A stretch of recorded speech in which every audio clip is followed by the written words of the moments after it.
The following podcast is a segment from Elite Air's Aircraft Management Best Practices webinar.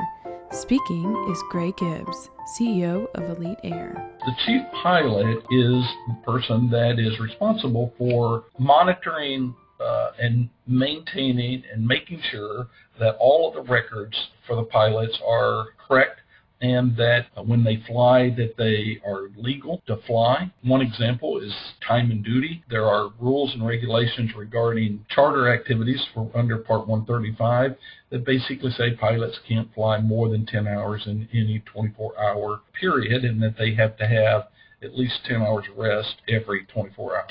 Time and duty sound relatively simple, but they can get pretty complicated. If you have a crew that's taken off and they're flying from Tampa to Los Angeles one day, that's fine. That may be 5.5 hours of flight time or so. And you think, well, we don't have a problem.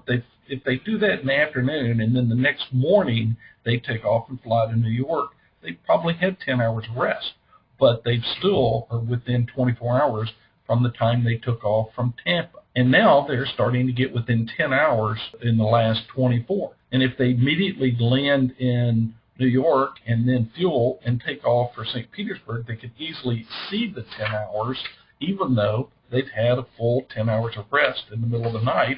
And if they fly more than 10 and 24, they can find themselves violating the federal aviation regulations.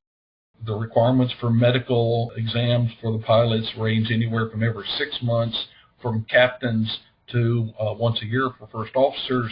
Believe it or not, pilots tend to forget that their medicals are due, and the chief pilot is tasked with that responsibility of making sure that their medicals are up to date and that their licenses are on file and that they're carrying the documents they're supposed to, all of those things. The FAA, if they inspect somebody and they decide that there was a violation, the pilot flew and his medical was due at the end of November and now he's flown in December, well, he's in violation of the regs.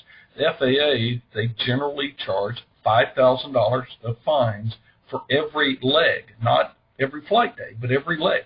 If you go back to our example where they flew out to Los Angeles and then to New York and then to Tampa, that's 3 legs. That's $15,000 of fines that the FAA would propose if they were to audit that and find out that the pilot did not fly with a legal medical. So you can see that that's an important function and can lead to serious consequences.